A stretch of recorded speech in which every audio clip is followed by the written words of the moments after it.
छठ पूजा। छठ पूजा भाई साहब थोड़ा सा आपको मैं डिस्टर्ब करूंगा। दिल्ली में जल की समस्या नहीं है, जल थल वायु तीनों की समस्या है। वायु की कैसे है? प्रदूषण वायु से आता है ना हमारे यहाँ तो। तो सर प्रदूषण तो एनसीआर में पूरे में हो रहा है, नोएडा भी आ रहा है, दिल्ली में भी है। और दिल्ली में आप पटाखे हो और जब आप जेल से आते हो तो पटाखे चालू हो जाते हैं और दिवाली पे पटाखे बंद हो जाते हैं। और थल की समस्या, सड़क पे गड्ढे नहीं है, गड्ढों में सड़क है। वो तो इस बात को एक्सेप्ट कर रहे हैं ना कि कोरोना की वजह से मैं काम नहीं कर पाया। अच्छा, कोरोना की वजह से, उसके बाद तो कोरोना चला गया था, फिर वो जेल का चक्कर पड़ गया था उनका। अच्छा 2 साल जेल में रह के आए हैं क्या वो? केस वेस तो चल ही रहे थे। दिल्ली में जल थल वायु तीनों की समस्या है। और जो उन्होंने एजुकेशन अच्छी करी है, एजुकेशन अच्छी करी है तो अपने बच्चों को क्यों नहीं भेजते आप उसमें स्कूलों में?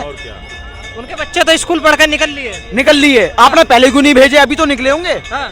बाकी जो स्टेटों के स्वास्थ्य व्यवस्था कहते हैं तो आप अपोलो में या मैक्स में क्यों जाते हो? और आपके ही राज्यसभा सांसद राघव चड्डा लंदन या इंग्लैंड क्यों जाते हैं आंखों का इलाज कराने? आप एम्स में मत जाइए क्योंकि वो केंद्र सरकार के अधीन है, लेकिन अपने अधीन तो जाइए। आपको अपने पे ही विश्वास नहीं है। तो बाकी के जो स्टेटों के मुख्यमंत्री हैं, अगर उनको कोई दिक्कत होती है वो अपने स्टेट के सरकारी अस्पताल में जाके इलाज कराते हैं क्या? वो लेकिन ये नहीं कहते कि हमने अच्छे कराए। मतलब वो अच्छे नहीं करा रहे हैं। वो नहीं कहते हमने नहीं कराए। वो करा रहे हैं नहीं करा रहे उनका काम है। लेकिन केजरीवाल साहब कहते हैं हमने अच्छे कराए, विश्व स्तरीय, वर्ल्ड क्लास। तो आप उनमें ट्राई कर लीजिए, क्या दिक्कत है? और जो फ्री बिजली दे रहे हैं, बिजली फ्री किसको मिल रही है? मकान मालिक को। अगर मैं किराएदार हूँ तो मेरे को कहाँ से मिल रही है? 5 रुपए 6 रुपए यूनिट के मैं 10 रुपए दे रहा हूँ। सर किराएदार तो वोट भी नहीं डाल रहे हैं। क्यों नहीं डाल रहा? वोटर आईडी नहीं है उनकी, तो मकान दे क्यों रहे हैं? रेंट एग्रीमेंट बना किसके ब्याह पे रहे हैं? वो तो दूसरे स्टेटों के। तो उनके आधार कार्ड बन कैसे जाते हैं? मैं दिल्ली के अंदर था, अब गाजियाबाद चला गया, अलग बात है। लेकिन मैं दिल्ली में वोट डालता था और अब भी डालता हूँ, क्योंकि मैंने वोट अभी ट्रांसफर नहीं कराया। और बाकी के जो बुजुर्गों का तीर्थ यात्रा करा रहे हैं, और भी उन्होंने बहुत सारे काम गिनवाए हैं जो वो करा रहे हैं, क्या लगता है? अभी उन्होंने एक योजना निकाली 2100 रुपए महिलाओं के लिए 18 साल से ऊपर। पहले निकालती 1000 रुपए, अब महिलाएं इसके बाद पूछेंगी बेटा 3100 रुपए कब दोगे? वो कह रहे हैं कि अगर हमारी सरकार आती है तो वो 1000 रुपए बढ़ के 2100 रुपए हो जाएंगे। ये नहीं बोला कि 2100 अलग दूंगा और नहीं, हम तो 3100 मांगेंगे। आप क्यों मांग रहे हैं? आप क्यों क्यों ना मांगे? वो तो कह रहे हैं बढ़ा के। आपके कितने झूठ पे विश्वास करें? आपने बच्चों की कसम खाई थी, अपने बच्चों की, कि मैं राजनीति में नहीं आऊंगा और आ गया तो गाड़ी नहीं लूंगा, सरकारी बंगला नहीं लूंगा और सिक्योरिटी नहीं लूंगा।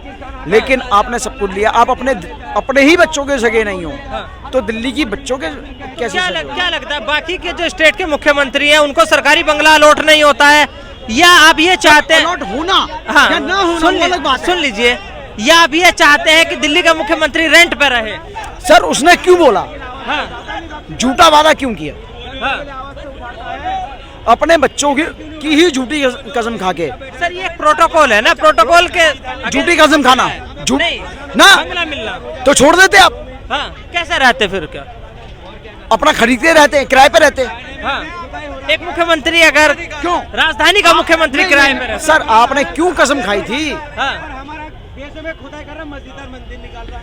आप पे कैसे विश्वास करें? आप अपने बच्चों के सगे नहीं तो मेरे बच्चों के सगे कहां से होगे? और कहते हैं महिलाएं सुरक्षित है। महिलाएं आपके ही घर के अंदर सुरक्षित नहीं है। स्वाति मालीवाल और एक महिला वहां पे उपस्थित थी, उस टाइम में पिटी। बताओ आप दिल्ली की महिलाओं को कैसे सुरक्षित करोगे? तो कह रहे हैं कि पुलिस तो केंद्र के हाथ में है, मेरे हाथ में दे दो। आपके घर के अंदर पुलिस थी, आपकी ही पत्नी थी वहाँ पे और आपका ही व्यक्ति था, आपकी ही पार्टी का व्यक्ति था। तो अब आप फाइनली क्या चाहते हैं, किसकी सरकार बननी चाहिए?